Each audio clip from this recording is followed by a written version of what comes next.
The items needed are your fabric. Me, I'm using satin in my own case. You can use anything you want. Then you need your maco. It is black in color. Then you need your foam. This is my foam. Or you use your breast pad, either the hard one, the soft one, anyone you like. Then your shoemaker gum and your brush. Then for embellishment, you can use anything you want to use, from your trimmings to your flower, already made flower, handmade flower. I made this flower by myself.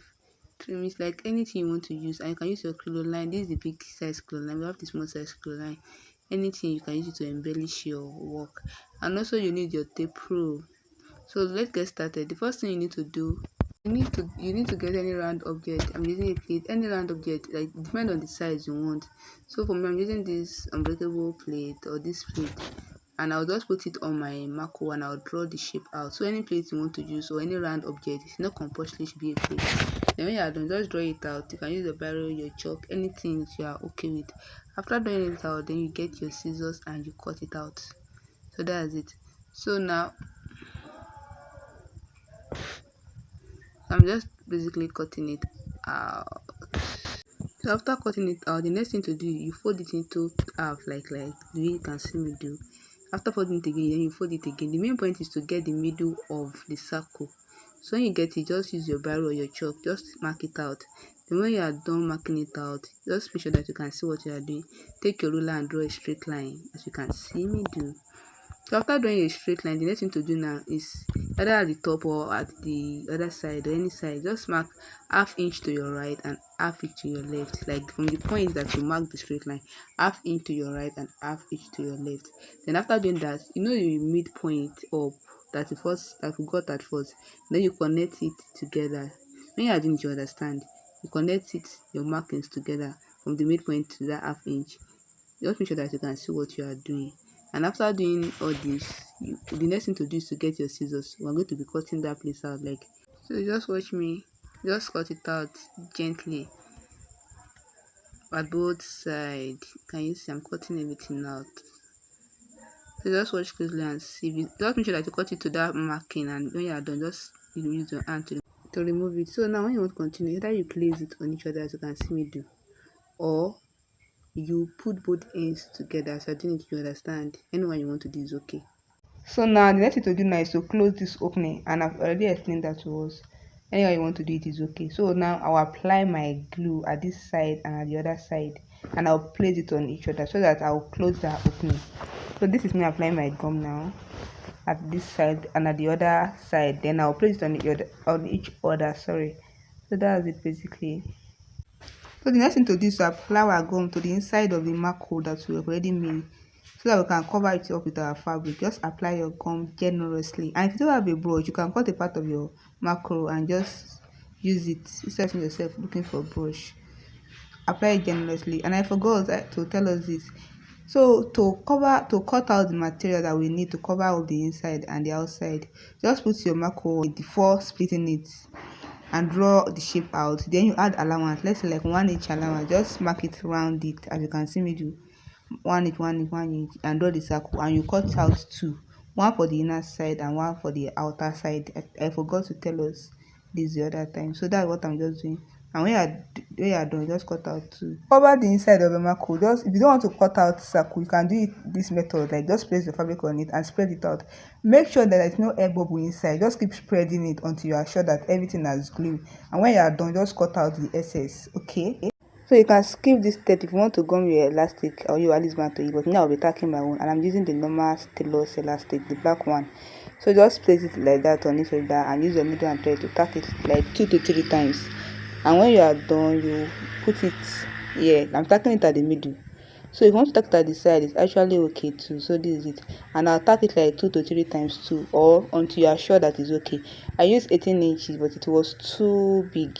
So you can just measure around your head. Me, I don't like something to be too tight on my head, so I use 18 inches for mine. You can put your elastic around your head, or buy the already made elastic, or use your alice band. And if you're using your alice band too, you can tack it the same way I am tacking this elastic. So like 2 to 3 times is okay. And when you are done, you cut it and knot your thread. So the next thing now is to cover our maco. You can use your warden, the soft one, or you use your foam or the hard one, and you can also leave it like that. So just apply your gum generously round it properly. Just apply your gum. So if you don't want to put anything, then you skip this step, but since I'm putting my breast pad, this is it now. And when you are doing this thing, you can actually cut circle like I taught us how to make the circle, or just place it on it like this. Make sure there is no air bubble. Just spread it around and cut off the excess.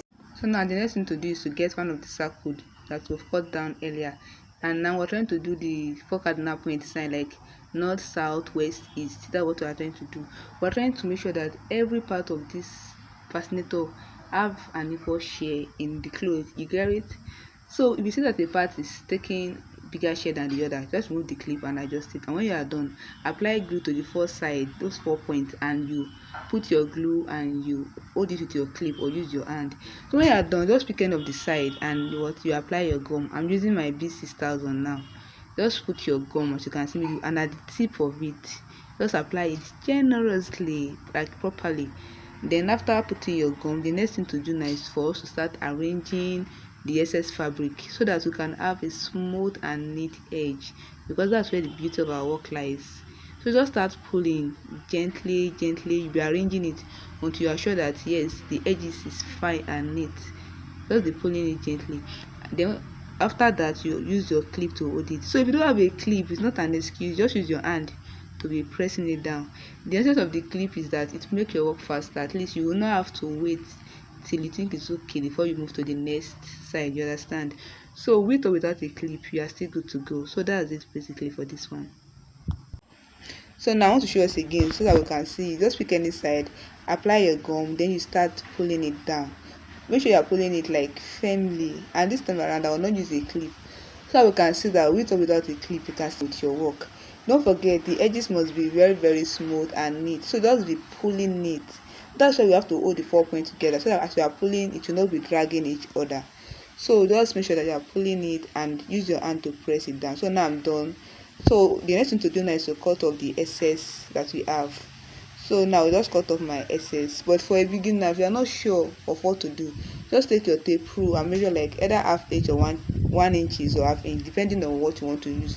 Measure it all around and connect it like a circle, so that you have a guideline to cut off the excess. And please don't cut too close to the edge of the fascinator. That's why I said either half inch or 1 inch. Just cut it off. Okay, so now I'm done cutting off the excess part for my own. So now, just in case you are using a sequence, if you're using a sequence, you just cut out the circle and repeat the same step, like you do the four cardinal point and pick any side and start doing it again, because a sequence is transparent. So any transparent material you are using, just you have to do the lining first and then the main material. Okay, so you can choose to play around anything. You can just take your twist and leave it around or on top. Just do anything that you want. So now I'll take my gum and I'll put it on the twist I cut out earlier, and I'll just place it on it as I want. So you can do anything you want to do, and make sure you avoid blue. If you like, you can even double it. See, it's also beautiful. Just be creative about this thing. So any design is actually cool. So now I'll take my crinoline. This is about 1 inch of crinoline, and I'll look about 5 inches and I'll start gathering. That is, you are putting it out. Just gather it and watch closely. Please don't make it too small. Like just gather. Like I didn't really measure it. I just knew that what I want to do should not be too big. So this is me. I'm almost through. And as you are working, you have to pull it and you have to be very careful with your line. So that's it. So when you get to the last one, just drag properly. So this one, now what I will do is just to bend it over for our work. Can you see? I just bent it over, and I'll make sure that I secure it properly. Just bend it over and secure it, and make sure that you hold it and you are careful that your thread is not showing. Sometimes you just find the arrangement that I like to put it. So just be good to check out. You can put it on your head if you don't have a dummy and see how it is, or use anybody's head or use your dummy head to check it out. So these are to tack. Just watch closely. So for this one, I will just be illustrating it for us so we can understand. I'll use this small base to explain. So you get your boning. This is the normal boning we use as for milliners, and we have this. If you can't get that one, you can improvise. You can use the tailor boning too. That one is bigger. So you can, in case you can't see, just improvise and use something. So anyone you want to use is okay. So the first thing you do when you get your bone is to wrap your bony. You don't want your bony to be naked, so you can use your bias. you will put your gum at the beginning, then you keep on wrapping. You don't have to put your gum all through. You wrap small, like you just wrap it to an extent, apply your gum again, you wrap again. And it's not compulsory you should use your bias alone. You can use your trimmings. You can even use, if you're using Ankara or any material, satin, use anything. The main thing is that your boning should be wrapped. So the next thing is to keep forming our circle. Forming the circle is very easy. I'm just trying to illustrate for all that there's no specific measurement you must use. It's up to you to determine how, just look at me, it's up to you to determine how wide or how big you want your design to be. It again, just hold it like this, and before you start, please prepare down a long sometimes you can use it to tie your design, your boning, when you are done forming your circle. You are the one to determine if how, like the space between your circle, like there's no special thing about it, just play around it, that's it. So I'm just giving you the basic, play around it as you want. If you want it to be plenty, just keep on folding. For the design you saw in the front, the arch cap, I use 1 yard of boning. So for if you want it to be very very full, you can use like 2 yard, 2.5 yard, 3 yards sef, but that 3 might be too much unless you are using a big fascinator. So if your fascinator, you just place it on it and just check. So this is my thread, I've already tied it around. So don't forget to pair your thread down first. So just tie after holding it together. Don't forget, put your bias, form your circle, then tie it, then put it on your fascinator. You can just check. So the next thing you want to do is to take your needle and thread now. So this is how you tack. Even your crinoline, this is how you tack. You are picking the fabric on top. Please don't let your needle get to the down part. Just pick your fabric and you'll be tacking it. That's the same thing you do to like this. Just make sure, the main thing is that you must tack it neatly. So just take your time and don't let needle kill, please. So you just tack, you can tack like 3 to 4 times or until you are sure that yes, it is balanced and it is okay. So if you have your dummy, you can put it on your dummy and just cross check and see, or put it on your edge and look at yourself in the mirror and see if it is okay or not. So that's what I just did here basically. So after you have done that, you don't want your thread to be showing so that your work can be beautiful. So at this time now, you go ahead and embellish it. You can use your flower. If it's a flower that requires you to gum, because some flower you can't tack it, you have to gum it, then please use your gum, apply your gum under, place it on it and tack. If it's the one that you can tack. You can use your trimmings too to cover it if you want, and you will not put flower. Anything you want to do is totally up to you. The main thing is that be creative about this thing. So now for the bow, the circular bow, you are using any light fabric, just get any round object and cut out circle. Please cut out 2 circle, then you sew it all round and leave a space and turn it inside out. So this is how you make your bow. And you see, you're just splitting it in the middle. So for adventure of you try to make your bow, you don't understand this sew 2 and turn it inside out, just let me know. I'll make a short video again for us to see. So I'm trying to do it again.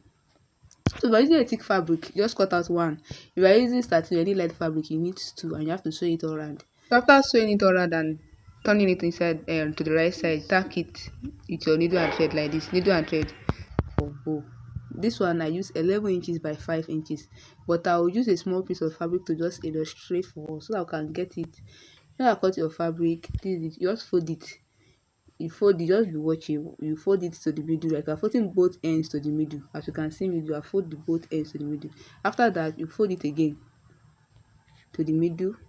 You are folding it again. Let the last one you are folding to overlap the first one you first folded. So this is it. When you just watch it clearly, the except you don't watch it, you will get it. So fabric is, I think I'm using a big fabric because I've seen it. I think I just squeeze it at the middle, it will form the bow. But you can use your needle and thread to form the bow. So I'll just take my needle and thread and I'll show us. Please don't use the same needle and thread you use for your bow nail. It's because I don't want to cut it off. There's no time. So I'll just use the same needle, but don't use the same needle and thread. What we're just trying to do here is to run like gathers. If I've never done it before, if you look at what I'm doing, you'll be able to do your gathers. Just be looking at it. When you push your needle, maybe let's say to the wrong side or the back side, you return it back to the front side and you leave some gap or some space. So if you watch me closely, you're able to do this if you're a first timer. And don't forget, don't use the same needle and thread. Like, don't leave your thread on your bone and use that same thread on your machine, please. So just tack it. Don't forget, don't use the same thread because I don't want to cut it off. I'm just showing us as illustration. So by the time you are done by using a bigger fabric, you see that your bow will be formed, sorry. So you are done, like your bow will just be formed. The next thing to do, if you do it properly, there's no need to cover it, but sometimes you can just cover the middle point just for like decoration or embellishment, and you can use anything. You can use your trimmings, your anything. You can use your the main fabric itself. So that's it about that. So you can see this black one. I use 1 yard too for this type of black one, and then this is the bow too. This one I even doubled it. I doubled the bow, and this is another one. I didn't use flower for this one. So that's it basically for this one. Thank you.